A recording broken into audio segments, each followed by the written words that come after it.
Question कह रहा है कि Mg से Mg प्लस जाने में first and second ionisation energy, first ionisation energy 750 है और Mg प्लस से Mg2 प्लस जाने के लिए जो एनर्जी है वो 1450 है। आपने 1 मोल मैग्नीशियम लिया है, ठीक है, और टोटल जो एनर्जी लगी वेपर फेज में आयंस में जाने में, वेपर स्टेट का मतलब आयंस में चला गया है, वो 1200 किलो जूल मोल एनर्जी उसने खर्च किया है। तो मान लीजिए 1 मोल में से x मोल यहां से यहां तक गए हैं, ये x मोल हुआ है काम, तो इसके x बनेंगे और इसके x में से मान लीजिए कुछ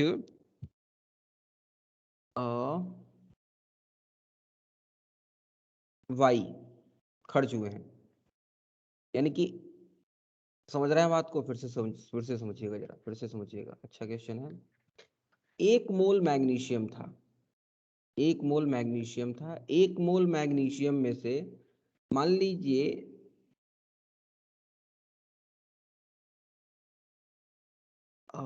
ओके, Mg और Mg+2 है ना, 1 मोल ये बना होगा और उस 1 में से कुछ x मोल टूट के इसका x बना होगा। समझ रहे हैं बात को? समझिएगा जरा, Mg प्लस हाँ तो सर। पूरा का पूरा बन गया, क्योंकि ऑप्शन देखिएगा, ऑप्शन में सारे Mg और Mg+2 है, कुछ ऐसा नहीं है कि Mg भी कह रहा है, कुछ Mg बच गया है। इसका क्या मतलब हुआ कि 1 मोल में से सारे Mg जो है वो Mg प्लस में चले गए हैं, यानी कि पूरा का पूरा 1 मोल Mg प्लस बन गया है। उसके बाद उस 1 मोल में से कुछ x मोल Mg2 प्लस में कन्वर्ट हुआ है, तो Mg प्लस का 1 माइनस x मोल बचा है। तो ये तो पूरा 1 मोल रिएक्शन हुआ है, तो इसके लिए इंटू 1 मोल हो जाएगा। इसके लिए कितना मोल रिएक्शन हुआ है? 1 में से x ही मोल इधर गया है, तो इसकी x जूल एनर्जी खर्च हुई होगी, और इन दोनों का सम किसके बराबर है? कह रहा है 1200 किलो जूल के बराबर है। तो यहाँ से निकाल लीजिए 1450, x बराबर 1200 माइनस 750 कितना आएगा? 450। x बराबर आ जाएगा 450 बटा 1450। इसको सॉल्व कर लीजिए, सॉल्व कैसे होगा?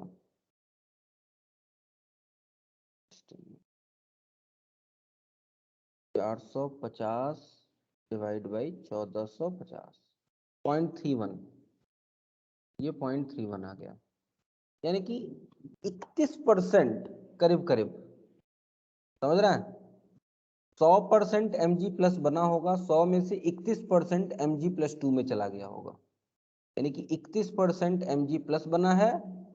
पहला ऑप्शन करेक्ट होना चाहिए बेटा। समझ रहे हैं बात को? अच्छा क्वेश्चन था, सर सबको समझ में? सेकंड ऑप्शन ना? एक मिनट, हाँ second option, sorry sorry sorry sorry sorry sorry, second option, मैंने पहला वो 31% देख के लगा दिया। x की वैल्यू 0.31 है, मतलब 31% इधर चला गया है, यानी कि x की वैल्यू 31% है, बिल्कुल। तो Mg2 प्लस 31% होगा और ये Mg प्लस होगा, बाकी बताइएगा, समझ में आया? हाँ सर, क्लियर। ठीक है, ये समझ रहा है ना? अच्छा सूरज, आपने कल एक क्वेश्चन भेजा था मुझे, यस सर। उसको कल मैंने सॉल्व तो कराया था, आप लास्ट में थे नहीं क्या? नहीं सर, वो नहीं था, मैं दूसरा भेजने वाला था, वो चला गया। हाँ, दूसरा भेजिए यार। किस पे? अभी सर, व्हाट्सएप, अभी व्हाट्सएप पे भेजो यार, अभी घर पे नहीं है तो ये वाला शायद, ये वाला काम नहीं करेगा। व्हाट्सएप पे भेज सकते हो क्या? यस सर, भेज रहा हूँ। हम्म। और किसी के कोई डाउट्स हैं? हाँ, अथर्व ने भी कुछ डाउट भेजे थे मुझे, खवाले, हाँ खवाले का भी कुछ डाउट आया था, जरा खवाले के भी डाउट ले लेते हैं तब तक।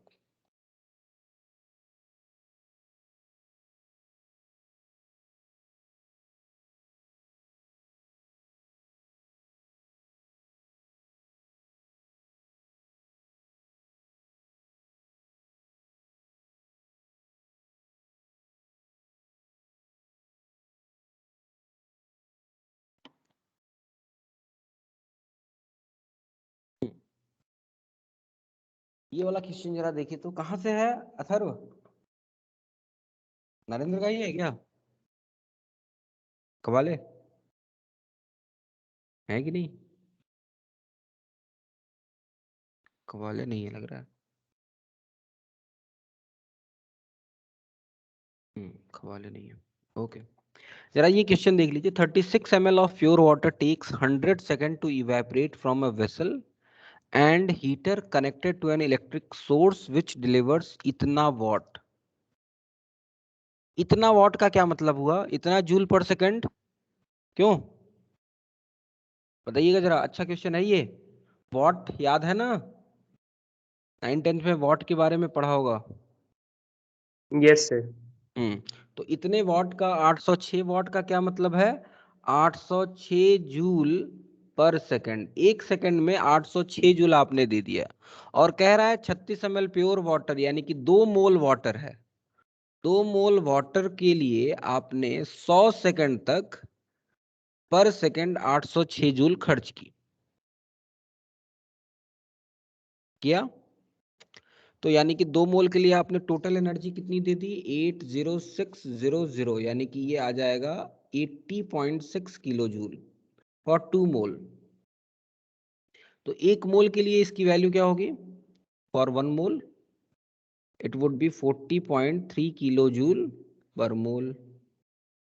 40.3, यानी कि करेक्ट ऑप्शन इसका क्या आ जाएगा? ए आ जाएगा। बोलिएगा जरा, समझ में आया? बोलिएगा, समझ में आया कि नहीं? Yes sir. चलिए, okay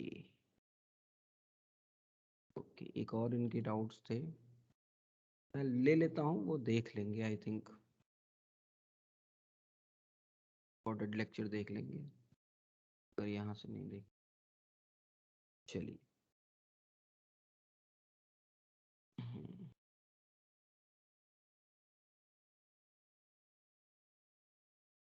for the reaction this delta H greater होगा या इक्वल होगा? बताइए तो। Delta H is equals to क्या होता है? Delta U. डेल्टा ई मतलब यू यहाँ पे मतलब है। यहाँ पे कई बार डेल्टा यू को डेल्टा ई भी लिखा जाता है। तो plus delta U plus delta N G R T ये होता है। अच्छा ये बताइए, एन जी की वैल्यू पॉजिटिव है या नेगेटिव है? एन जी की, डेल्टा एन जी की वैल्यू क्या है यहाँ पे? सर नेगेटिव है। +1 है ना बेटा। नेगेटिव है। प्रोडक्ट माइनस रिएक्टेंट होता है ना। तो प्रोडक्ट में 2 मोल्स हैं, रिएक्टेंट में 1 ही मोल है, तो 2 - 1। Yes sir 1। तो डेल्टा एन जी पॉजिटिव है। डेल्टा एन जी पॉजिटिव है, यानी कि डेल्टा यू में कुछ ऐड करने से डेल्टा एच मिलेगा। इसका क्या मतलब हुआ? Delta H is greater than delta U, या फिर delta H is greater than delta E, यानी कि इसका करेक्ट ऑप्शन हो जाएगा बी। इसका करेक्ट ऑप्शन बी हो जाएगा, है ना। चलिए, और बोलिएगा, और किसी का कोई डाउट है? इनके तो आई थिंक 2 डाउट्स थे ही। हाँ सूरज, भेजा क्या आपने? यस सर भेज दिया। भेज दिया, व्हाट्सएप पे भेजा? Yes sir. हाँ आ गया आ गया आ गया। ओके, वो जो उस पे भेजा था वो वाला तो कल कराया था ना, कल लास्ट में वही लास्ट क्वेश्चन वही लिया था हमने, इसमें यस दिया सर। था ना। लास्ट में कल जवाब नहीं दे रहे थे, कहाँ चले गए थे? सर मेरा नेटवर्क वीक था, आवाज ही नहीं जा रहा था। अच्छा, सुनाई दे रहा था मैं जो बोल रहा था? सर वो भी रुक रुक के सुनाई दे रहा अच्छा, था। रुक रुक के आ रहा था। ओके ओके, चलिए ठीक है, आगे बढ़ते हैं। ये क्वेश्चन इन्होंने भेजा है। 1 mole of non ideal gas undergoes the change of state to ATM 3 litre 95 kelvin to इतना इतना with the change in internal energy इतना, चेंज इन एंथैल्पी प्रोसेस में पूछ रहा है। अच्छा क्वेश्चन है, काफी अच्छा क्वेश्चन है। ठीक है, यहाँ पे देखिएगा जरा। 1 मोल गैस है, 2 एटीएम पे है, 3 लीटर 95 केल्विन, और इससे आप जा रहे हैं 4 एटीएम 5 लीटर 245 केल्विन। ठीक है, ठीक है।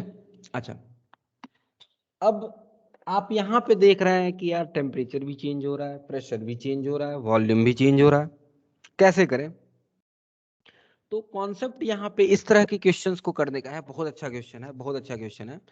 इस तरह के क्वेश्चन को करने का जो अप्रोच होता है आपका, वो आपके दिमाग में ये होना चाहिए कि भैया डेल्टा एच और डेल्टा यू, यानी कि डेल्टा ई, यहाँ पे यू कह लीजिए या ई कह लीजिए, डेल्टा एच या डेल्टा यू एक स्टेट फंक्शन होता है, यानी कि स्टेट पे डिपेंड करेगा, पाथ पे डिपेंड नहीं करेगा। ठीक है, तो मैं क्या करूं, मैं सबसे पहले क्या करूं कि इसको मैं कन्वर्ट कर दूं 2 एटीएम को, पहले मैं 4 एटीएम में कन्वर्ट कर दूं, प्रेशर चेंज कर दूं, 3 लीटर 95 केल्विन। इसके बाद 4 एटीएम को कर दिया मैंने, उसके बाद 3 लीटर से अब 5 लीटर कर दूं, टेम्परेचर 95 केल्विन रखूं, और उसके बाद ये वाला टेम्परेचर चेंज कर दूं, यानी कि 3 स्टेप में ये काम कर दूं मैं। बोलिएगा, समझ में आ रहा है? बात समझ में आ रहा है? इस प्रोसेस का डेल्टा एच या डेल्टा यू निकाल लें, इस प्रोसेस का डेल्टा एच या डेल्टा यू निकाल लें, और इस प्रोसेस का डेल्टा एच और डेल्टा यू निकाल लें, और तीनों का सम कर दें, तो ये इस डायरेक्ट प्रोसेस का डेल्टा एच या डेल्टा यू निकल जाएगा कि नहीं निकल जाएगा? बताइएगा सूरज। Yes sir. समझ में आ रहा है? अप्रोच इस तरह का होता है, इस तरह के क्वेश्चन का, क्योंकि आप एक साथ एक बार में तीनों चेंज कर रहे हो तो आपको निकालने में समस्याएं होंगी। ठीक है, सो पहले दूसरे प्रोसेस में अगर आप बात करेंगे तो आइसोथर्मल प्रोसेस है। आइसोथर्मल प्रोसेस में क्या कह रहा है, with change in internal energy इतना, okay, change in enthalpy of that process in litre atm is okay. ठीक है, ठीक है, ठीक है। सो पहले और दूसरे प्रोसेस जो अगर देखें तो आइसोथर्मल प्रोसेस है।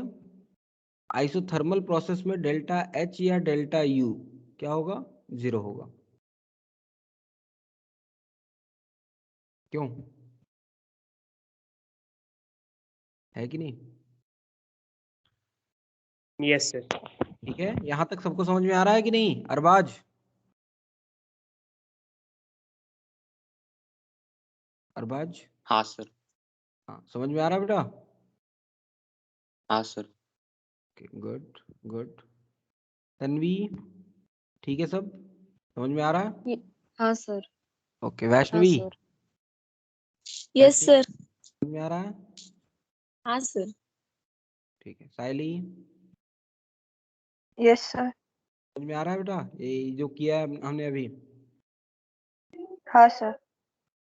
अदिति है कि नहीं? हाँ अदिति, यस सर। आ रहा है? ठीक है, हाँ सर। ओके। चलिए, तो पहले और दूसरे प्रोसेस का डेल्टा एच और डेल्टा यू तो 0 है, और जो मीन्स अब टोटल प्रोसेस का जो डेल्टा यू है वो इस प्रोसेस का डेल्टा यू है, यानी कि इस प्रोसेस का डेल्टा यू दिया गया है कितना? 30। अगर डेल्टा यू 30 पता है आपको तो आप निकाल सकते हैं क्या? डेल्टा यू बराबर होता है 1 mole of non-ideal gas undergoes a change in state with a change in internal energy। अच्छा, नॉन आइडियल गैस है कि आइडियल गैस नहीं कह रहा है, आइडियल गैस नहीं कह रहा है, तब तो समस्याएं हैं भाई।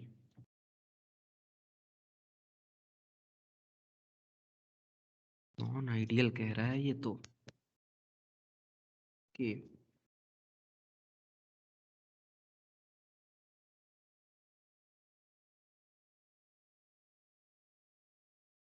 कह रहा है, इसमें चौथा ऑप्शन नहीं दिया गया, 3 ही ऑप्शन है क्या? सर चौथा में दिया है कैन नॉट बी कैलकुलेटेड, लेकिन सी वाला सही ऑप्शन है। ओके,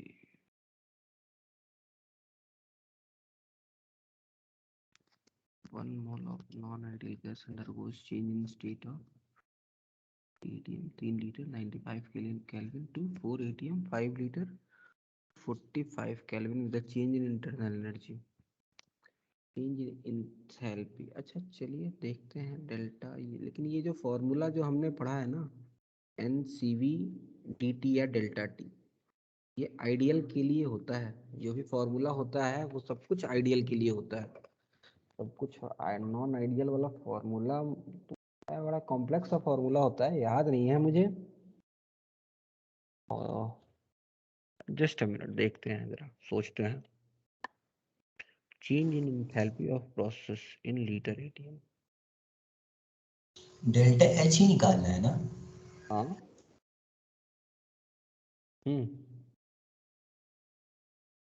तो कैसे निकला, निकाला क्या? नहीं,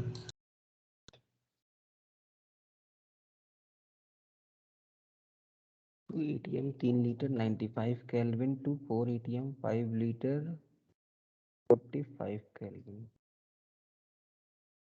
change in internal energy delta U is equals to 30 litre ATM. U पता है, डेल्टा एच पूछ रहा है। अच्छा, टेम्परेचर में चेंज डेल्टा टी तो हमें पता है,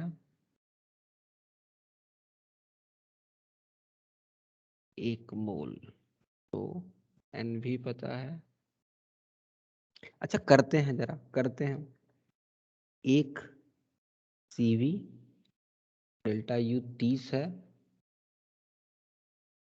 और डेल्टा टी, ये 30 जो है लीटर एटीएम है, तो इसको जूल में कन्वर्ट करने के लिए क्या करते हैं,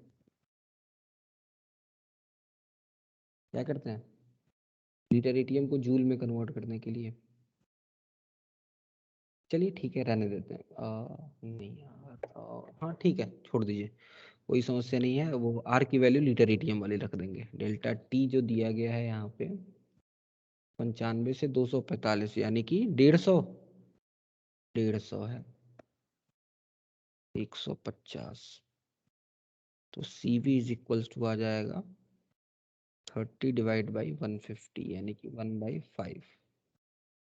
ठीक है, 30 डिवाइड बाई 1/5 यानी कि के अब उसके बाद CV पता है तो CP निकाल लीजिए। CP निकालने के लिए क्या करेंगे, 1/5 प्लस R की वैल्यू ये वाली रखेंगे 0. लीटर एटीएम वाली, यानी कि 1/12 रख दीजिए। ये आ जाएगा 17/60। अब डेल्टा H क्या हो जाएगा, 1 × 70/60 × 150। ये कितना आएगा जरा करके देखिए तो, 6 दूनी 12 2.5, 17 दूनी 14 और कितना आएगा, 17 × 2.5, 17 दूनी 34 और 8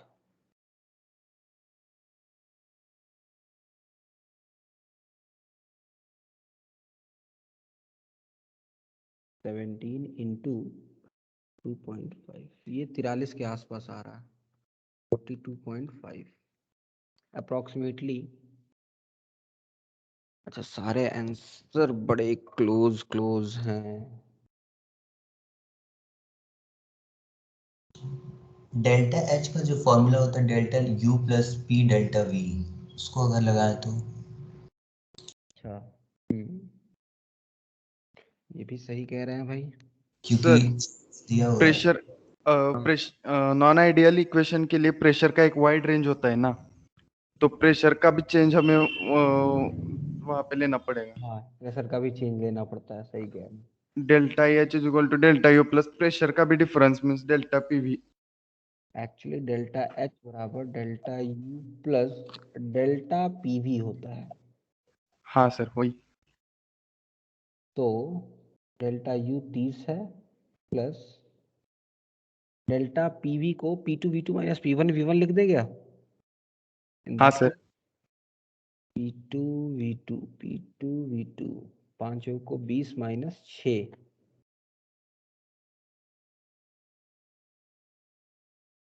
20 माइनस 6 यार ये तो आ गया हाँ 20 14 आता है, 30 + 14 44 आता है। बिल्कुल बिल्कुल बिल्कुल बिल्कुल 44 बिल्कुल। यहाँ पे ध्यान दीजिएगा, एक्चुअली ये फॉर्मूला लगाया है हमने डेल्टा एच बराबर delta U plus delta PV. अब डेल्टा पीवी बड़ी मज़ेदार बात है क्योंकि यहाँ पे हम पी भी चेंज कर रहे हैं और वी भी चेंज कर रहे हैं, ओके। और दोनों के लिए दोनों चेंजेस हो रहे हैं। तो नॉन आइडियल गैस के लिए हम हमेशा डेल्टा पीवी रखेंगे, प्रेशर कांस्टेंट नहीं होगा, ओके। तो यहाँ पे डेल्टा पीवी रखा है यानी कि P2 V2 minus P1 V1। बिल्कुल बिल्कुल ये सही है, बिल्कुल सही है, बिल्कुल सही है। यहाँ से हम करने की कोशिश कर रहे थे CP निकाल के, लेकिन ये तरीका बहुत अच्छा नहीं था। ये वाला सही है, बिल्कुल सही कह रहे हैं। The correct answer should B 44। Correct answer will be 44। ठीक है, अच्छा क्वेश्चन, अच्छा क्वेश्चन।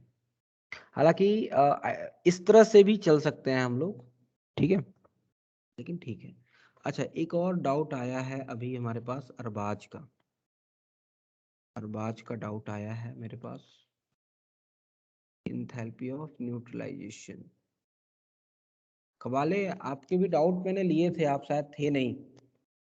हाँ सर, वो सुबह से इलेक्ट्रिसिटी का प्रॉब्लम था इसलिए ज्वाइन नहीं कर पाया। नो इश्यूज, वीडियो ठीक है, मैंने डाउट ले लिया है वैसे आपका, आपने जो भेजा था।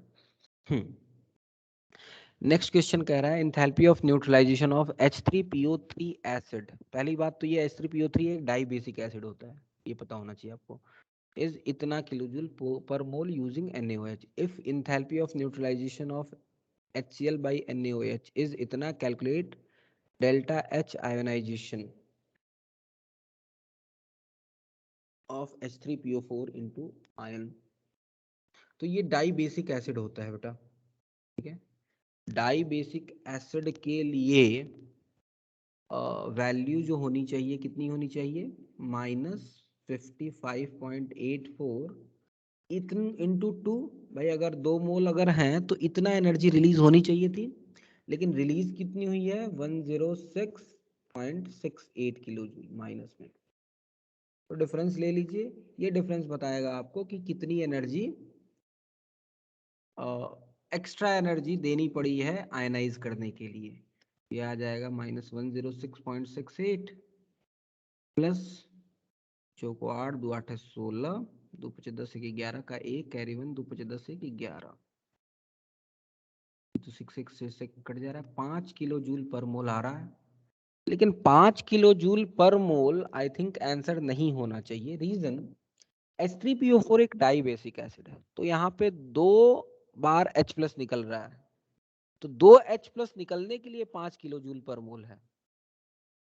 समझ में आ रहा है भाई? H3PO3 टूट के H2PO3 माइनस बनाएगा और H2PO3 माइनस टूट के HPO3 -2 बनेगा। तो यहाँ से भी कुछ आयनाइजेशन हो रहा है, कुछ यहाँ से भी आयनाइजेशन हो रहा है। तो एवरेज की बात करेंगे अगर हम, तो मानेंगे कि अगर 5 किलो जूल पूरे में आपने दिया है तो एक हाइड्रोजन को पर मोल, क्योंकि पर मोल में आंसर है, 1 मोल हाइड्रोजन को निकालने के लिए कितनी एनर्जी देनी पड़ेगी। तो I think the correct answer should be just half of 5 which is 2.5। Arbaaz बताइएगा, आंसर 2.5 ही है? सर 5 दिया है।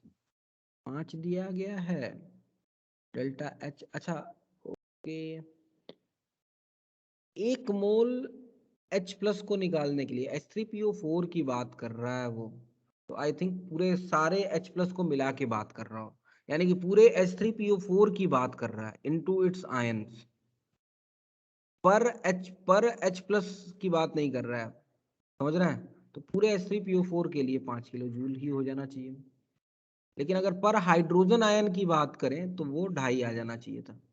ठीक है, आंसर इसका बी होगा। ठीक है, ओके। हाँ सर। और किसी को डाउट है कुछ?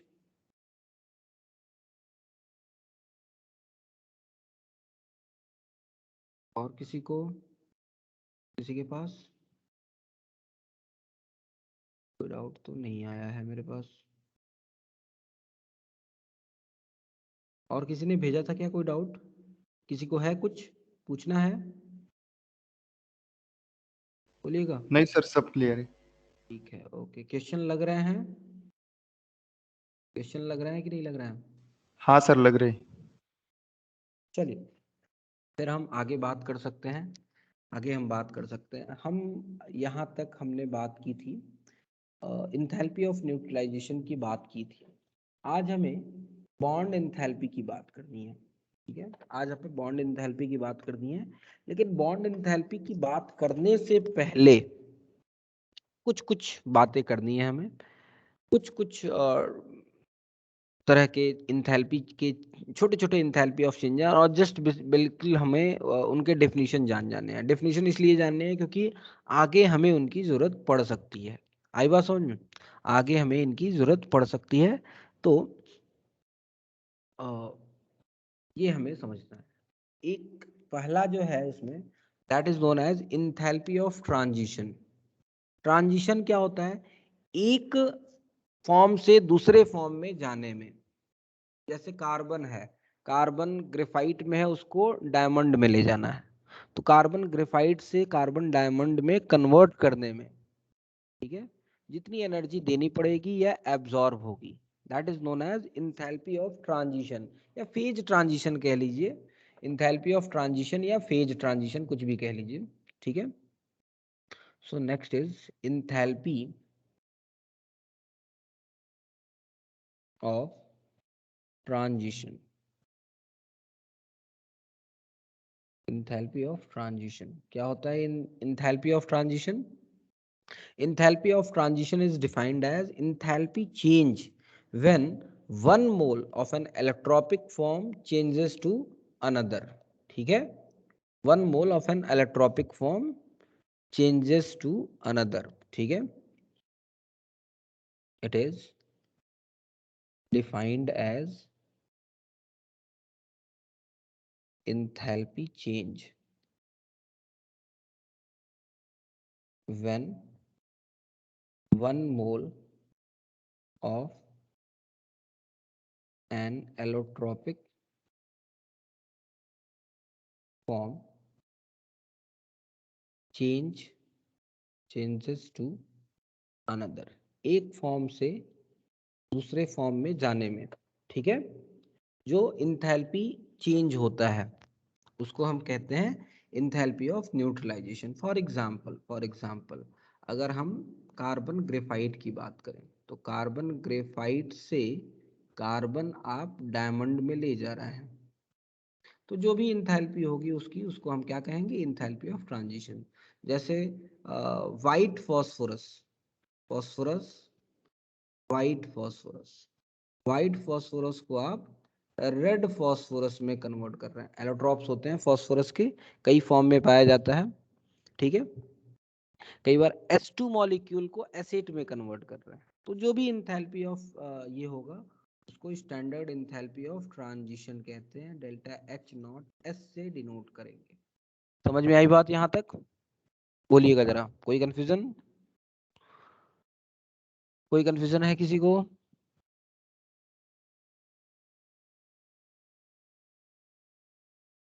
नहीं है, चलिए आगे बढ़ते हैं। Next is enthalpy of precipitation. एक मोल प्रेसिपिटेट बनने में जो एनर्जी एब्जॉर्ब या रिलीज होगी, है कि नहीं? इंथैल्पी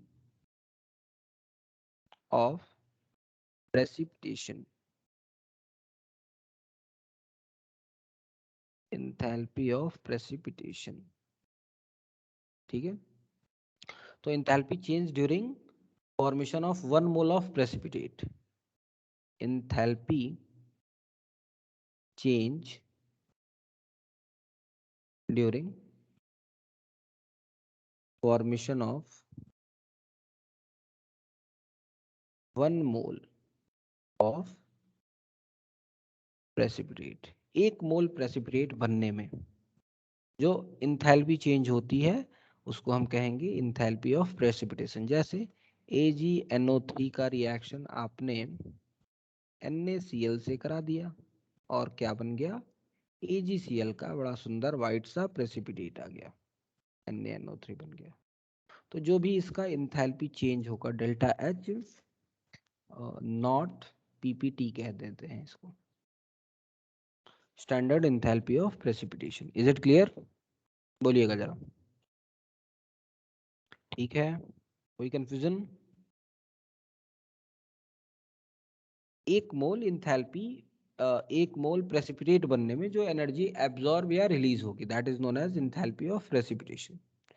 क्लियर है? बोलिए भाई, आवाज आ रही है ना मेरी? शांत क्यों हो गए आप लोग? Yes sir. हाँ हाँ, ओके। आगे बढ़ते हैं, आगे बढ़ते हैं। Next is enthalpy of atomisation. Atomisation क्या होता है? एटम में कन्वर्ट करने में, ठीक है? सारे बॉन्ड्स को तोड़ दें और सबको एटम में कन्वर्ट कर दें।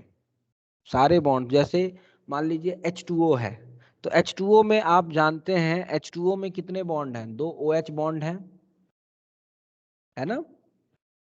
H2O की बात करें, H2O का स्ट्रक्चर ऐसा होता है।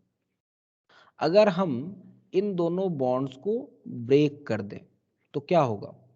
2 H बनेगा और O बनेगा। H प्लस और O-2 नहीं बनाना है, समझिएगा। H और O एटम में कन्वर्ट करना है, आयंस में कन्वर्ट नहीं करने हैं। तो H और O में कन्वर्ट करने में जो एनर्जी देनी पड़ेगी, that is known as enthalpy of atomization. समझ रहे हैं? फॉर एग्जांपल, एक और एग्जांपल ले लें। CH4 है, ये CH4 है आपका। सारे बॉन्ड्स को हम क्या कर दें? ब्रेक कर दें। 1 2 3 और ये 4, सारे बॉन्ड्स को ब्रेक कर दें तो क्या बनेगा? C+4H बनेगा। समझ रहे हैं? एटम में कन्वर्ट, किसी भी मॉलिक्यूल्स में जितने भी बॉन्ड्स प्रेजेंट हैं उन सारे बॉन्ड को हम ब्रेक कर दें तो क्या होगा? एटम में कन्वर्ट हो जाएगा। और एटम में कन्वर्ट होने में जो एनर्जी देनी पड़ेगी, that would be enthalpy of atomization. Is it clear? बोलिएगा जरा। Yes sir. ठीक है, तो कैसे डिफाइन करेंगे? Enthalpy of atomization is defined as enthalpy change when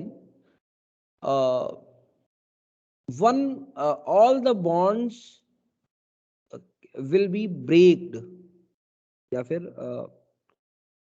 all the bonds enthalpy change। कैसे डिफाइन करेंगे इसको? enthalpy of atomization is defined as enthalpy change when breaking 1 mole of bonds completely to obtain atom in gaseous phase। ठीक है, 1 मोल bond को मैं तोड़ दूं, किसी भी पर्टिकुलर बॉन्ड की बात कर रहे हैं, एटमाइजेशन की बात कर रहे हैं, ठीक है? या 1 मोल कंपाउंड में, 1 मोल कंपाउंड में जितने भी बॉन्ड्स प्रेजेंट हैं उन सबको तोड़ दिया जाए, ठीक है?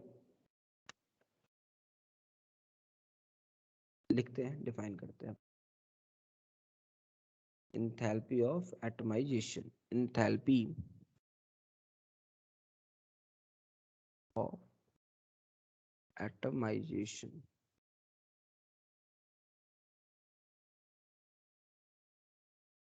कैसे डिफाइन करेंगे? Enthalpy change,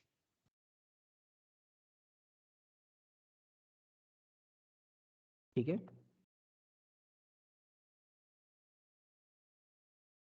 during breaking of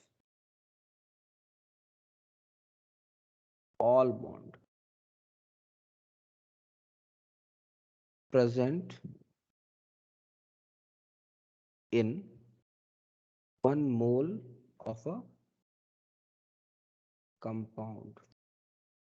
Enthalpy change during breaking of all bond present in 1 mole of a compound to form respective atoms। Atoms बनाने हैं, आयंस नहीं बनाना है, ये याद रखिएगा। Form respective atom is known as what? Enthalpy of atomization, enthalpy of atomization. Is it clear? बताइएगा जरा, समझ में आया? यानी कि अगर मैं बात करूं H2O, एक मोल H2 को मैं कन्वर्ट कर दूं 2H+O में, तो जो भी एनर्जी हमें देनी पड़ेगी, याद रखिएगा, कुछ प्लस में होगी, समथिंग एनर्जी देनी पड़ेगी, इसको हम कहेंगे डेल्टा H0 एटमाइजेशन। ठीक है, CH4 ले लें हम। CH4 में प्रेजेंट सारे बॉन्ड, एक मॉलिक्यूल में प्रेजेंट सारे बॉन्ड्स तोड़ दें। एक ही तरह के बॉन्ड की बात करनी है, ये भी याद रखिएगा। उस मॉलिक्यूल में, जिस मॉलिक्यूल में बात कर रहे हैं आप, उसमें एक ही तरह का बॉन्ड होना भी चाहिए। ठीक है, नहीं तो फिर तो अलग अलग कहानी हो जाएगी ना, फिर अलग अलग बॉन्ड्स को तोड़ रहे हैं आप। एक ही तरह के बॉन्ड को तोड़ना है आपको, एक ही तरह के बॉन्ड को तोड़ना है। तो CH4 को आपने C+4H में कन्वर्ट कर दिया। ठीक है, तो इसके करस्पॉन्डिंग जो होगी delta H0 atomization. Is it clear? बोलिएगा जरा। ठीक है बेटा, यस सर। चलिए यस आगे सर। बढ़ते हैं, आगे बढ़ते हैं। Next is enthalpy of ionization. ठीक है, आयोनाइजेशन, ये तो फिर वही बात हो गई आपने जो अभी आयनिक स्टेट में पढ़ा था। आयोनाइजेशन मतलब आयोनाइज करने के लिए। ठीक है, कोई बॉन्ड है, किसी मॉलिक्यूल में कोई बॉन्ड प्रेजेंट है, उस बॉन्ड को तोड़ना है, और इस तरह से तोड़ना है कि वो अपने आयंस में कन्वर्ट हो जाए। ठीक है, ओके। जैसे फॉर एग्जांपल HF है, HF को तोड़ के H++F- बना दे, तो जो भी एनर्जी आपको देनी पड़ेगी, that is enthalpy of ionization. Electrolyte होना चाहिए, यहाँ पे इलेक्ट्रोलाइट होना चाहिए पहली बात, और दूसरी बात आयंस में टूटने चाहिए, तब आयोनाइजेशन कहेंगे। समझ रहे हैं बात को? तो कैसे डिफाइन करेंगे आप इसको, देख लीजिए जरा। एंथैल्पी ऑफ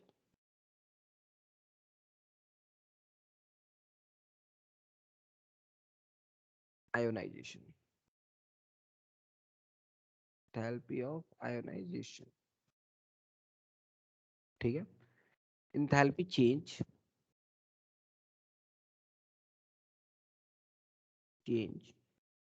टू dissociate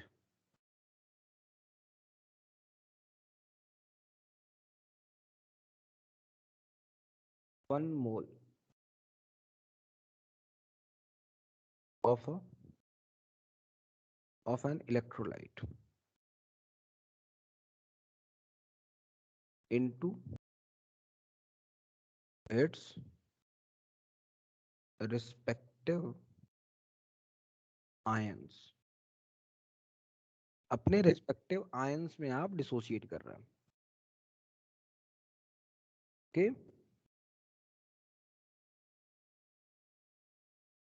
तो उसमें जो एंथैल्पी देनी पड़ेगी, that is known as enthalpy of ionization. Enthalpy change to dissociate one mole of an electrolyte into their respective ion is known as मतलब ये छोटी छोटी डेफिनेशंस हैं। आप कहेंगे कि सर ये क्या बात हुई, ये तो होता ही है, ये तो हमें आता ही होगा, मतलब पता ही है ये बात, लेकिन फिर भी एक बार हमारा काम है बता देना। जैसा कि भाई मैंने एग्जांपल दिया, HF का एग्जांपल दिया, तो जो भी आप यहाँ पे देंगे डेल्टा H0 आयोनाइजेशन कहेंगे। ठीक है, आयोनाइजेशन आप फिर दूसरे तरीके से भी डिफाइन कर सकते हैं। जैसे कोई एटम है, कोई मेटल है, और इलेक्ट्रॉन लूज कर रहा है, सोडियम, ये इलेक्ट्रोलाइट तो नहीं है, कोई मेटल Na+ में जा रहा है, तो इस केस में भी क्या कर रहा है, आयनिक फॉर्म में कन्वर्ट हो रहा है। तो यहाँ भी आप इस रिएक्शन में भी आप इसको एंथैल्पी ऑफ आयोनाइजेशन कह सकते हैं। समझ रहे हैं बात को? ये तो फिर आपने आयनाइजेशन एनर्जी पढ़ा ही हुआ है, इंथैल्पी ऑफ आयनाइजेशन या आयनाइजेशन एनर्जी, है कि नहीं? ठीक है, यस सर। बताइए। ठीक है, क्लियर है यहाँ तक? चलिए अब हम अपने मेन टॉपिक पे आते हैं। ये तो छोटी छोटी डेफिनेशंस थी जिनकी हमें बात करनी थी। अब एक बहुत ही इंपॉर्टेंट टॉपिक, जैसे इस चैप्टर में थर्मोकेमिस्ट्री में 2-3 ही इंथैल्पीज हैं जिसपे क्वेश्चंस खूब सारे बनते हैं। जैसे एक इंथैल्पी ऑफ फॉर्मेशन हो गया, दूसरा इंथैल्पी ऑफ कंबशन हो गया, तीसरा इंथैल्पी ऑफ न्यूट्रलाइजेशन हो गया, चौथा जो है बॉन्ड इंथैल्पी। आई बात समझ में? चौथा जो होता है उसको हम कहते हैं बॉन्ड इंथैल्पी।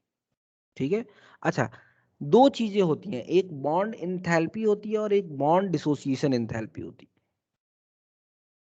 ठीक है, दोनों में थोड़ा सा डिफरेंस है, जरा सा डिफरेंस है। ओके, क्या डिफरेंस है उसकी भी बात करूंगा, लेकिन सबसे पहले बॉन्ड इंथैल्पी की हम बात कर लें। तो किसी भी पर्टिकुलर बॉन्ड को तोड़ने के लिए, और बॉन्ड एंथैल्पी की बात कर रहे हैं तो एवरेज बात करेंगे, जब भी हम बात करेंगे एवरेज बात करेंगे। Average energy required to dissociate a certain bond, ठीक है, इन डिफरेंट कंपाउंड, अलग अलग कंपाउंड्स में, खूब सारे कंपाउंड्स की हम बात कर लें।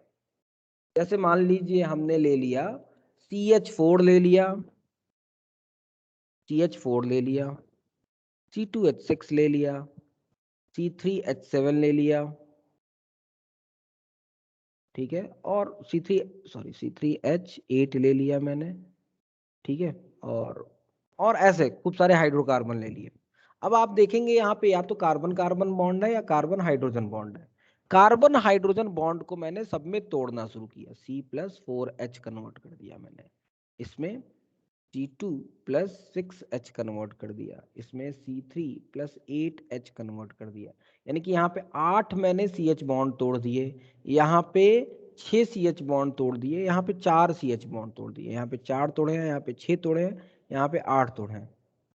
सब में कुछ ना कुछ एनर्जी खर्च हुई होगी, सबका सम ले लें हम, सबका सम ले लें, और उसको मैं डिवाइड कर दूं 18 से, यानी कि एवरेज ले लूं मैं CH बॉन्ड इंथैल्पी का average in a different compound. समझ रहे हैं बात को? अलग अलग कंपाउंड्स में CH बॉन्ड इंथैल्पी का मैं एवरेज ले लूं, ठीक है, तो वो जो इंथैल्पी आएगी वो कहलाएगी बॉन्ड इंथैल्पी। आई बात समझ में? क्लियर है? बताइएगा जरा। हाँ सर। यस ठीक है, सर। यानी कि कई कंपाउंड्स में जितने भी CH बॉन्ड हैं उन सारे CH बॉन्ड्स का मैं एवरेज ले लूं, ठीक है, तो जो बॉन्ड इंथैल्पी होगी, जो फिर जो आएगी, that is known as bond enthalpy. ठीक है, क्लियर है? अच्छा अच्छा, एवरेज क्यों ले रहे हैं? एवरेज इसलिए ले रहे हैं कि समझिएगा जरा, एक चीज बड़े ध्यान से समझिएगा, बहुत ध्यान से समझिएगा, इस बात को आप जान जाइएगा कि CH4 को मैं CH3+H में कन्वर्ट कर दूं, CH3 को रेडिकल बन गया है, ठीक है, CH2 diradical plus H में कन्वर्ट कर दूं, CH2 डाई रेडिकल जो है उसको मैं CH, 3 इलेक्ट्रॉन हो जाएंगे इसके पास, H में कन्वर्ट कर दूं, और फिर CH 3 इलेक्ट्रॉन्स जो है उसको मैं कन्वर्ट कर दूं C+H। ठीक है, सब में एनर्जी सेम देनी पड़ेगी, बताइएगा, सब में एनर्जी सेम देनी पड़ेगी क्या? बोलिएगा जरा।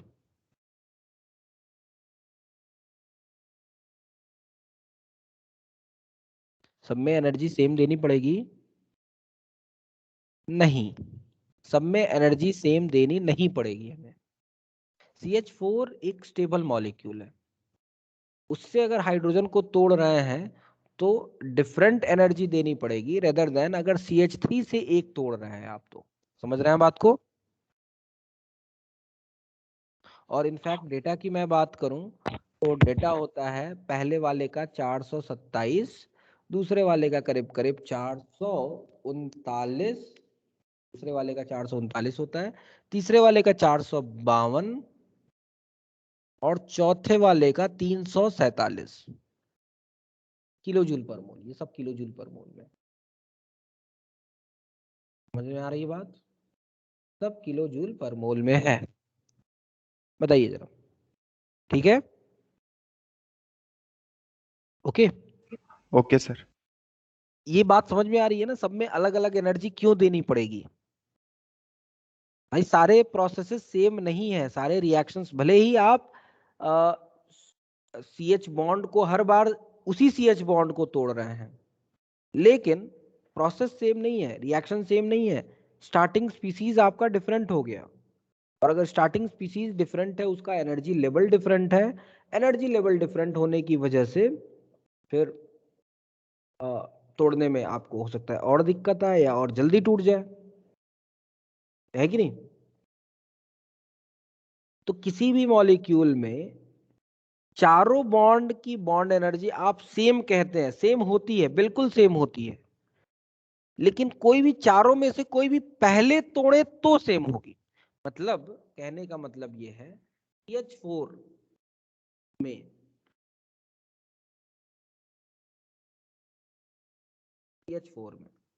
आप पहले इसको तोड़े या पहले इसको तोड़े या पहले इसको तोड़े या पहले इसको तोड़े, किसी को भी पहले तोड़े, आपको जो एनर्जी देनी पड़ेगी वो 427 किलो जूल पर मोल होगी। लेकिन एक टूट जाने के बाद फिर आपका बनेगा ये, और अब इसमें 3 बॉन्ड प्रेजेंट है, इन तीनों में से किसी को भी तोड़ेंगे, उसके लिए जो आपको एनर्जी देनी पड़ेगी that would B 439 kilo joule energy. समझ रहे हैं बात को? और अलग अलग बॉन्ड्स को अलग अलग स्पीसीज से तोड़ रहे हैं तो अलग अलग एनर्जी देनी पड़ेगी। जब भी हम बॉन्ड एंथैल्पी की बात करते हैं ना, हम एवरेज की बात करते हैं। एवरेज एक मॉलिक्यूल में हो सकता है या एवरेज बहुत सारे मॉलिक्यूल्स का हो सकता है।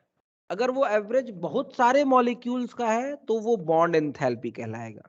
अगर किसी एक मॉलिक्यूल में आप वो सारे बॉन्ड्स का एवरेज ले रहे हैं तो हम बॉन्ड डिसोसिएशन एंथैल्पी कहेंगे। डिफरेंस समझ में आया बॉन्ड एंथैल्पी और बॉन्ड डिसोसिएशन एंथैल्पी में? बोलिएगा जरा, बताइएगा। Bond enthalpy and bond dissociation enthalpy में डिफरेंस। बॉन्ड एंथैल्पी आप अलग अलग मॉलिक्यूल्स में इसको भी ले लें, इसको भी ले लें, सारे CH बॉन्ड को तोड़ते जाएं और सबका एवरेज ले लें, तो जो आपको एनर्जी मिलेगी, तो जो मिलेगा दैट इज बॉन्ड एंथैल्पी। लेकिन अगर किसी मॉलिक्यूल में प्रेजेंट सारे बॉन्ड्स को तोड़ दें आप और फिर उनका एवरेज ले लें, उनका एवरेज ले लें, जैसे इसका जो सम आएगा वो 1665 के आसपास आएगा, 1665 के आसपास आएगा, और फिर हम डिवाइड बाई 4 कर दें तो कितना आएगा? 1665 डिवाइड बाई 4 कितना आ जाएगा? ये 4 चौको 16, 4 एकम 4, 4 छके 24, 4 दूनी 8, 4 पच्चे 20, 416.25 किलो जूल पर मोल। सही किया है ना मैंने? बताइएगा, 416.25 किलो जूल पर मोल। ये जो आएगा this is known as bond dissociation enthalpy of CH bond in CH4 molecule. समझ रहा है? मॉलिक्यूल को डिफाइन करना पड़ेगा यहाँ पे। बॉन्ड डिसोसिएशन एंथैल्पी के लिए मॉलिक्यूल को डिफाइन करना पड़ेगा। किस मॉलिक्यूल के बॉन्ड डिसोसिएशन एंथैल्पी की बात कर रहे हैं? Bond enthalpy is something different thing. Bond enthalpy क्या होगी? CH बॉन्ड बहुत सारे मॉलिक्यूल्स ले लूं मैं, एक कंसेंसस ले लूं, समझ रहे हैं? बहुत सारे मॉलिक्यूल्स में सारे CH बॉन्ड तोड़ता जाऊं तोड़ता जाऊं तोड़ता जाऊं, एनर्जी निकालता जाऊं और सबका एवरेज ले लूं मैं, तो वो जो होगा वो कहलाएगा आपका क्या? Bond enthalpy. समझ में आ रही है बात? बॉन्ड एंथैल्पी और bond dissociation enthalpy. Yes sir. ठीक है, जनरली जब भी हमें दिया जाता है बॉन्ड डिसोसिएशन एंथैल्पी की बात होती है, किसी पर्टिकुलर मॉलिक्यूल में हम बात करते हैं। अगर बॉन्ड एंथैल्पी की बात कर रहा है तो उसको आप हर मॉलिक्यूल में अप्लाई कर सकते हैं, because that is a broad average. लेकिन सही डेटा चाहिए होता है तो हम पर्टिकुलर मॉलिक्यूल में हम बात करते हैं, and that would B bond dissociation enthalpy. या अगर हम कोई पर्टिकुलर बॉन्ड की बात कर रहे हैं, जैसे CH बॉन्ड की बात करेंगे, जनरलाइज कर रहे हैं अब हम, ठीक है। जैसे हम कहते हैं ना CH बॉन्ड की बॉन्ड स्ट्रेंथ, OH बॉन्ड की बॉन्ड स्ट्रेंथ, तो यहाँ पे हम बॉन्ड एंथैल्पी की बात कर रहे होते हैं। यानी कि बहुत सारे मॉलिक्यूल्स में हमने एवरेज लिया है, बहुत सारे मॉलिक्यूल्स को हमने देखा है, समझा है, बॉन्ड एंथैल्पी निकाली है, एवरेज किया है, तो हम जो कह रहे हैं दैट इज बॉन्ड एंथैल्पी। किसी पर्टिकुलर मॉलिक्यूल में बात करें तो उसको हम कहेंगे बॉन्ड डिसोसिएशन एंथैल्पी। दोनों में जरा सा डिफरेंस है बस। ये डिफरेंस समझ में आ रहा है कि नहीं आ रहा है, बताइएगा जरा। Yes sir. समझ में आ गया सबको? What is bond enthalpy and what is bond dissociation enthalpy?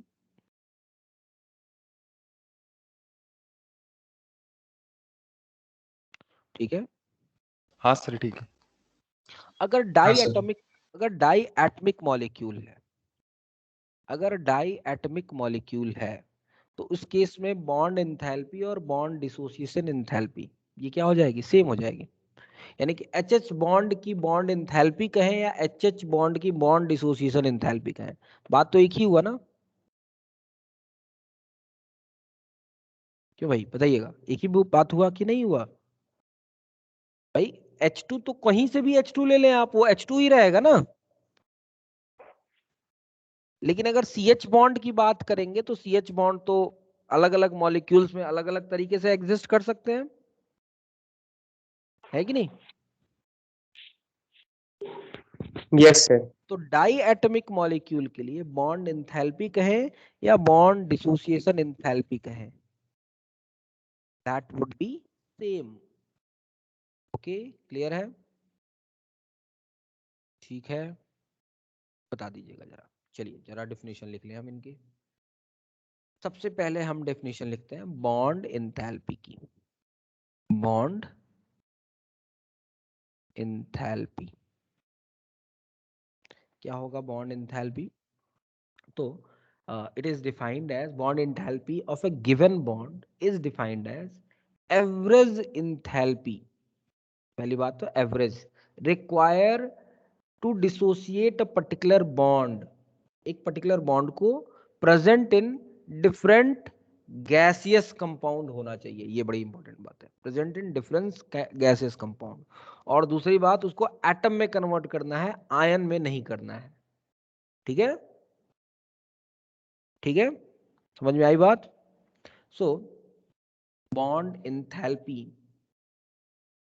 Bond enthalpy of a particular bond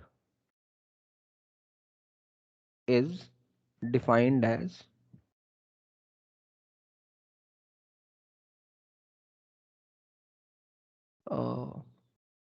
energy required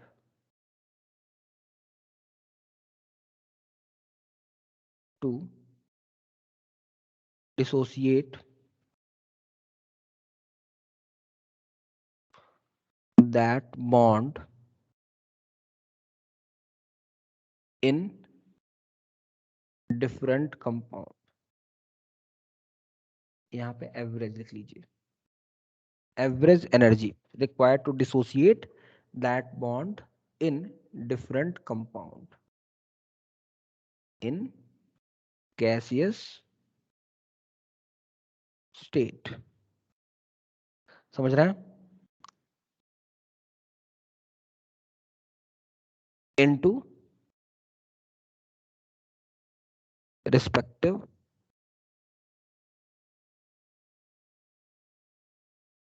atom। Bond enthalpy of a particular bond is defined as the average energy required to dissociate that bond in different compound in gaseous state into respective atoms। ठीक है, समझ में आई बात? Clear है? बोलिएगा जरा। Yes sir, clear.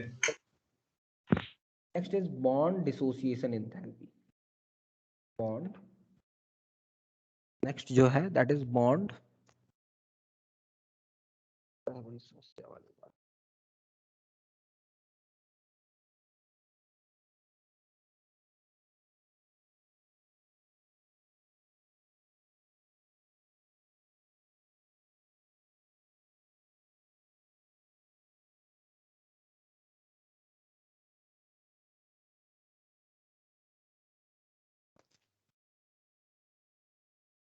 Bond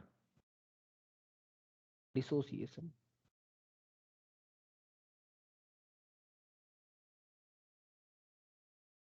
enthalpy. क्या होता है भाई bond dissociation enthalpy? Bond dissociation enthalpy of a particular bond is defined as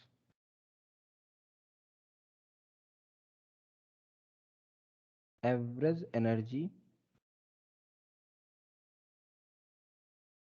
required to dissociate that bond in a particular compound. In a particular compound, किसी particular compound में, different compound में नहीं, particular compound में, in gaseous state into respective atom. समझ में आई बात? Clear है? कोई कंफ्यूजन? बोल दीजिएगा जरा, कोई कंफ्यूजन हो तो बता दीजिए। नहीं सर, क्लियर है। ओके। यहाँ पे एक चीज समझिएगा,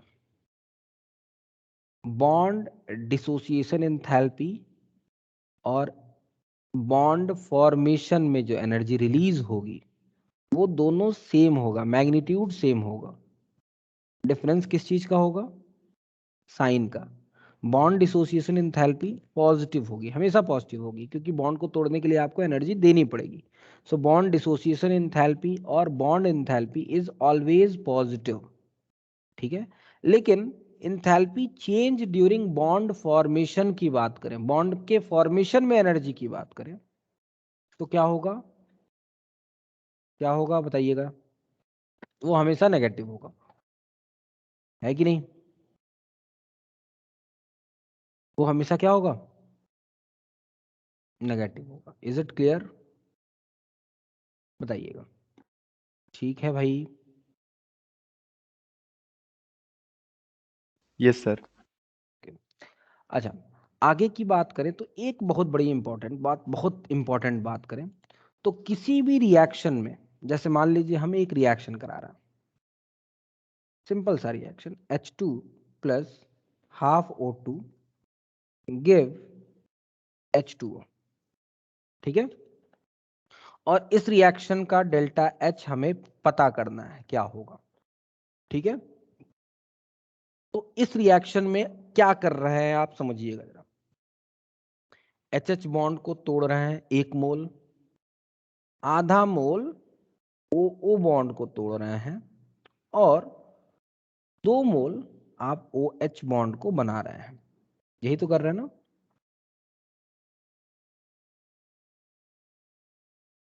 बोलिएगा। तो क्या होगा समझिएगा, रिएक्टेंट में जितने भी प्रेजेंट बॉन्ड हैं उन सबको तोड़ेंगे, एनर्जी देंगे आप। प्रोडक्ट में क्या होगा? एटम में कन्वर्ट, बॉन्ड को तोड़ दिया आपने, 2H में कन्वर्ट हो गया, अब ये O में कन्वर्ट हो गया, अब ये दोनों मिलके बॉन्ड बना रहे हैं। तो जब बॉन्ड बनाएगा तो ये एनर्जी रिलीज होगी, है कि नहीं? बताइएगा। यानी कि रिएक्टेंट में जितने भी मॉलिक्यूल्स प्रेजेंट हैं, मेरी आवाज तो क्लियर आ रही है ना सबको? बोलिएगा। हाँ सर आ रही है। तो रिएक्टेंट में जितने भी बॉन्ड्स प्रेजेंट हैं उनको आप तोड़ेंगे, प्रोडक्ट में जो बॉन्ड प्रेजेंट है उसको बनाएंगे। तोड़ेंगे तो वो एनर्जी पॉजिटिव होगी, बनाएंगे तो वो नेगेटिव में जाएगा। तो किसी भी रिएक्शन की जो इंथैल्पी होगी वो किसके बराबर होगी? Sigma bond enthalpy of reactant. Reactant को तोड़ना पड़ रहा है तो पॉजिटिव में एनर्जी देनी पड़ रही है, और प्रोडक्ट में बॉन्ड बन रहा है तो एनर्जी क्या हो गई? रिलीज हो गई। तो प्रोडक्ट वाला माइनस कर दें, जितना दिया और जितना रिलीज हो गया जो डिफरेंस है वही तो इंथैल्पी ऑफ दैट रिएक्शन है। बता दीजिए जरा। यानी कि डेल्टा एच को आप इस तरह से डिफाइन कर सकते हैं कि नहीं कर सकते हैं? जरा बोलिएगा, जरा बताइएगा भाई, बोलिए जरा। कोई कंफ्यूजन? नहीं सर क्लियर है। समझ में आ गया? तो ये चीज याद रखिएगा। अच्छा, यहाँ पे मतलब एक चीज को दिमाग में रखिएगा, आप हर बार प्रोडक्ट माइनस रिएक्टेंट करते हैं, हर बार आप प्रोडक्ट माइनस रिएक्टेंट करते हैं, हर बार आप प्रोडक्ट माइनस रिएक्टेंट करते हैं। लेकिन यहाँ पे आप क्या कर रहे हैं? रिएक्टेंट माइनस प्रोडक्ट कर रहे हैं। समझ रहे हैं बात को? बॉन्ड एंथैल्पी के केस में। तो ये बड़ी इंपॉर्टेंट बात है। Is it clear? चलिए, इसी पे अब हम कुछ क्वेश्चन सॉल्व करेंगे। कुछ क्वेश्चन सॉल्व करेंगे तो मैं नरेंद्र अवस्थी ओपन कर लेता हूँ। नरेंद्र अवस्थी से पहले कुछ क्वेश्चंस करते हैं। नरेंद्र अवस्थी में पेज नंबर 172, थर्मोडायनेमिक्स ओपन हो गया। अच्छा, इसके बाद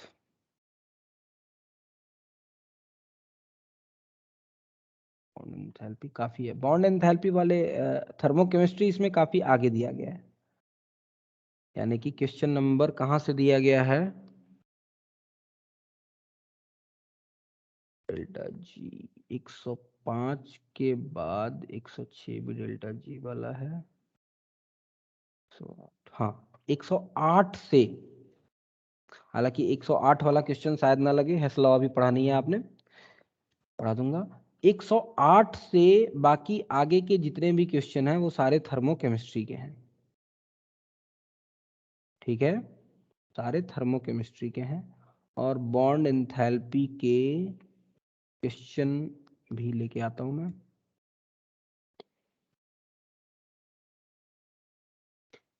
सिंपल सा एक क्वेश्चन, बहुत ही आसान सा, एकदम हलवा वाला क्वेश्चन है। पहले आसान क्वेश्चन सॉल्व कर लीजिए। नरेंद्र अवस्थी के प्रॉब्लम्स हैं भाई।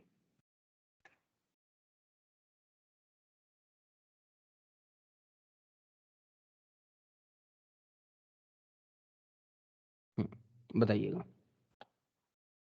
देखिए तो।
हो रहा है? अरे इसमें क्या समस्या है? OF2 से O+2F में जा रहे हैं और इस रिएक्शन के लिए कह रहा है 368 है। 2 मोल बॉन्ड को तोड़ रहे हैं, तो 2 मोल बॉन्ड को तोड़ने के लिए अगर 368 है तो 1 मोल बॉन्ड को तोड़ने के लिए कितना होएगा? सर 184। बिल्कुल हाफ। इसमें इतना क्यों सोच रहे हैं? इसमें इतना सोचने वाली बात क्या है? ये तो एकदम आसान क्वेश्चन है। इसका करेक्ट आंसर आ जाएगा 184। है कि नहीं, जरा बताइएगा। बोलिए भाई। Yes sir. बाकी लोग समझ में आया कि नहीं? Sitole yes sir. ठीक है, ठीक है। सबको समझ में आया कि नहीं आया? Yes sir. ओके, चलिए अगला क्वेश्चन करते हैं हम लोग। नेक्स्ट क्वेश्चन करते हैं।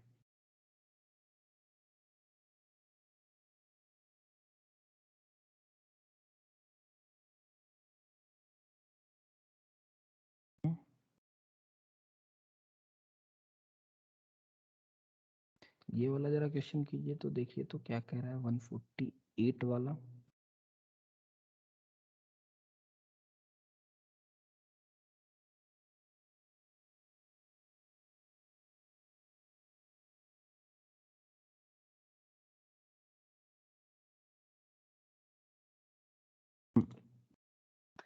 Calculate PCl bond enthalpy.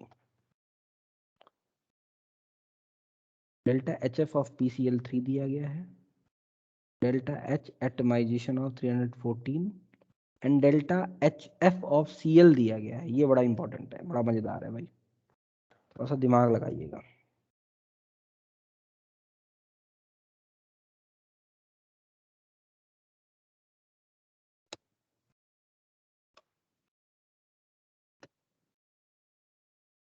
अगर हमें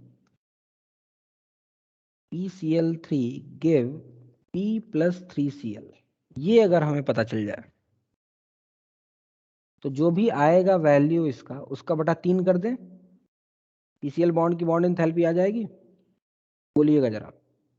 यस सर। ठीक है, अब इस रिएक्शन के लिए निकालना है हमें, ठीक है।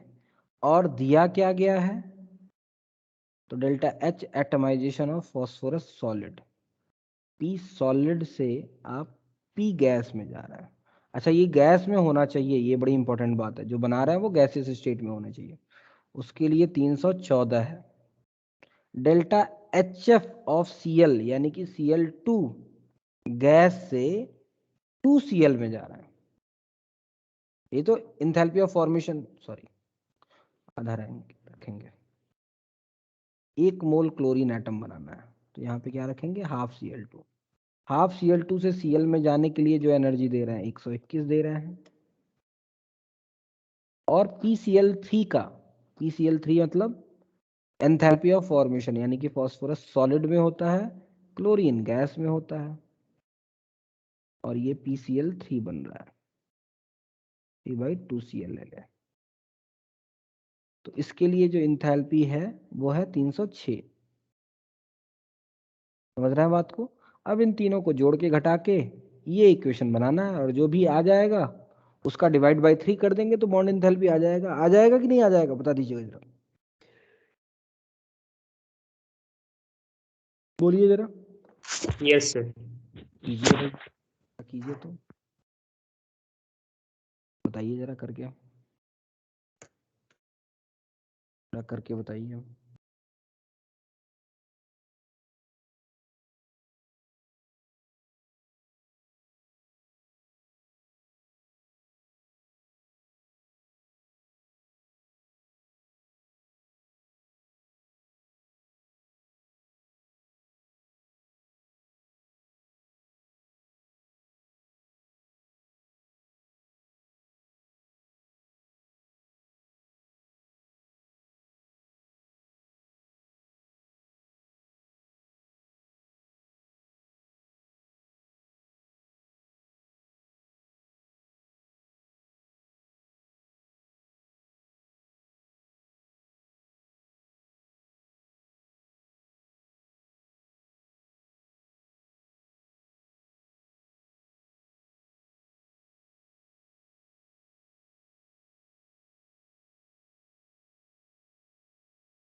हुआ भाई?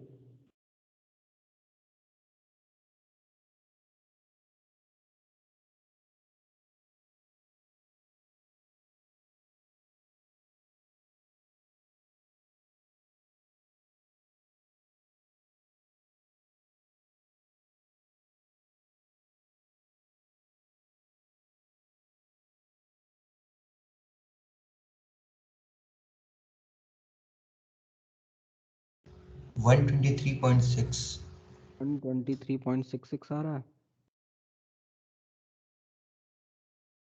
Okay.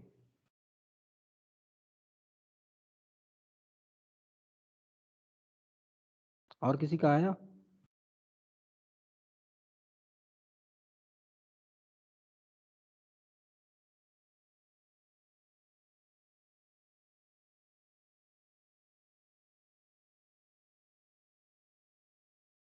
और किसी का आया?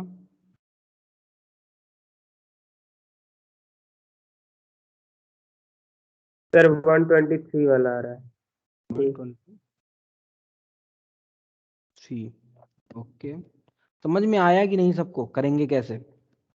और खासकर ये वाला जो डेटा मैंने लिखा है, ये समझ में आया कि नहीं आया? ये वाला जो लिखा है, delta H F of chlorine gas, ठीक है? क्लोरीन गैस बनाना है तो Cl2 से जो भी अपने उसका जो स्टेबल स्टेट होता है उससे आप बना दीजिए उसको, ठीक है? तो ये बड़ा इंपॉर्टेंट बात है। बाकी तो आई थिंक कुछ बहुत बड़ी बात नहीं है। इस रिएक्शन को हमें उल्टा करना पड़ेगा, माइनस लगाएंगे। इस रिएक्शन को हमें एज इट इज इसमें 3 से मल्टीप्लाई करना पड़ेगा और इसको एज इट इज करना पड़ेगा। क्यों? यही होगा, यस सर। ठीक है? और फिर उसके बाद जोड़ दीजिए, तो यानी कि 314।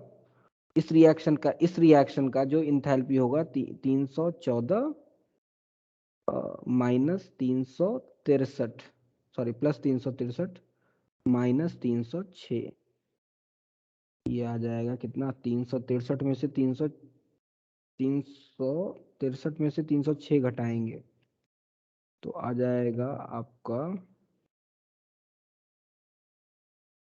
57 आ जाएगा ना? 57 में 14 जोड़ दीजिए, 57 10 67 4 71, 371 आ गया। 371 आ गया, उसका बटा 3 कर दीजिए तो ये आ जाएगा कितना? 23 होता है, तो यानी कि 123.66 आ जाएगा। समझ में आया कि नहीं आया? करेक्ट आंसर ए होगा इसका। बोलिएगा जरा, समझ में आया कि नहीं आया? बोलिएगा भाई।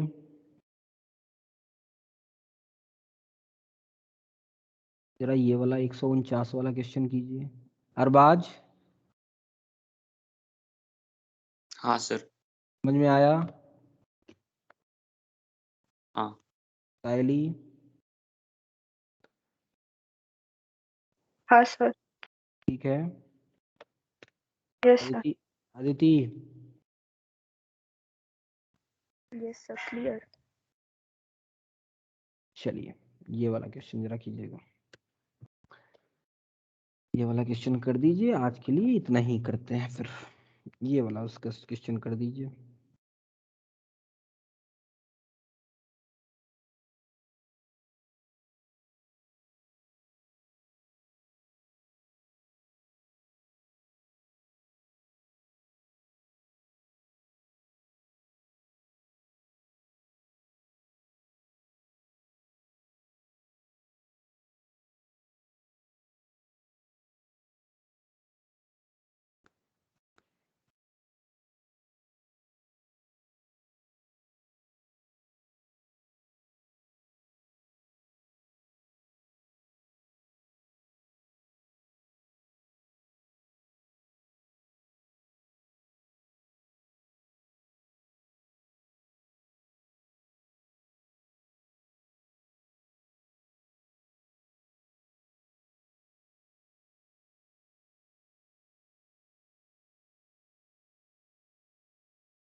हो रहा है भाई?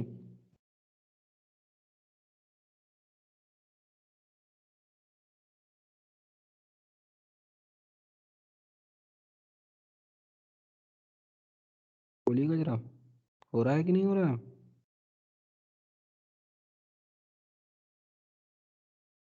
हाँ सर, ए ऑप्शन। ये ऑप्शन आ गया, बाकी लोगों का?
Calculate the enthalpy of following reaction using the given bond enthalpy.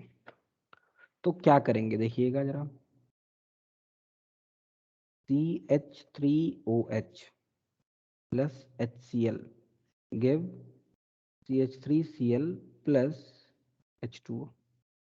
तो आप इस बॉन्ड को तोड़ रहे हैं और HCl बॉन्ड को तोड़ रहे हैं, और ये CH3Cl वाला बॉन्ड बन रहा है, CCl बॉन्ड बन रहा है, और HOH बॉन्ड बन रहा है कि नहीं? क्यों?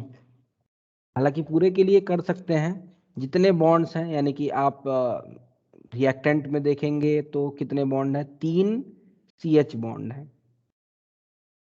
एक CO बॉन्ड है और एक OH बॉन्ड है कि नहीं?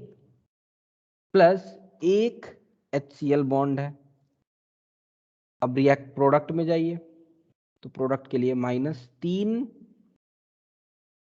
CH बॉन्ड है, एक CCl बॉन्ड है, और H2O में 2 OH बॉन्ड है, OH बॉन्ड है कि नहीं? रिएक्टेंट माइनस प्रोडक्ट कर दिया तो 3 CH से 3 CH तो एज इट इज कट जाएंगे, 2 OH में से एक हो, यानी कि ओवरऑल आ जाएगा एक CO बॉन्ड की बॉन्ड एंथैल्पी प्लस एक OH से ये एक OH कट जाएगा तो माइनस प्लस एक HCl आ जाएगा बॉन्ड की बॉन्ड एनर्जी, और माइनस एक OH बॉन्ड की बॉन्ड एनर्जी, और माइनस एक CCl बॉन्ड की बॉन्ड एनर्जी। यही आ जाएगा delta H of this reaction. क्यों बेटा, समझ में आई बात? रिएक्टेंट में जितने बॉन्ड प्रेजेंट है उनको तोड़ दीजिए, प्रोडक्ट में जितने बॉन्ड प्रेजेंट है उनको बना दीजिए। समझ रहे हैं बात को? ठीक है, तो CO बॉन्ड की बॉन्ड एनर्जी दी गई है 335 335 प्लस HCl की बॉन्ड एनर्जी दी गई है 431, OH की बॉन्ड एनर्जी दी गई है OH की 463, CCl की बॉन्ड एनर्जी दी गई है 326, है कि नहीं? इनको जोड़ दीजिए, इनको जोड़ दीजिए और बाकी घटा दीजिए, आ जाएगा आंसर 6 6 7 माइनस 9 8 7। ये कितना आ जाएगा? नेगेटिव में आ जाएगा, 9 में से 6 गया 3, 8 में से 6 गया -23 आ जाएगा। बोलिएगा जरा, समझ में आया सबको? आया कि नहीं आया भाई, जरा बता दीजिए। हाँ सर, आ गया। यस सर, आ Yes, गया। sir. ठीक है, फिर आज के लिए इतना ही करते हैं। कल हम बॉन्ड एंथैल्पी के क्वेश्चंस आप करेंगे और इसका एप्लीकेशन पढ़ेंगे, और हम रेजोनेंस एनर्जी के बारे में कल पढ़ेंगे। ठीक है, कल हम रेजोनेंस एनर्जी के बारे में पढ़ेंगे। चलिए आज के लिए इतना ही, थैंक यू सो मच।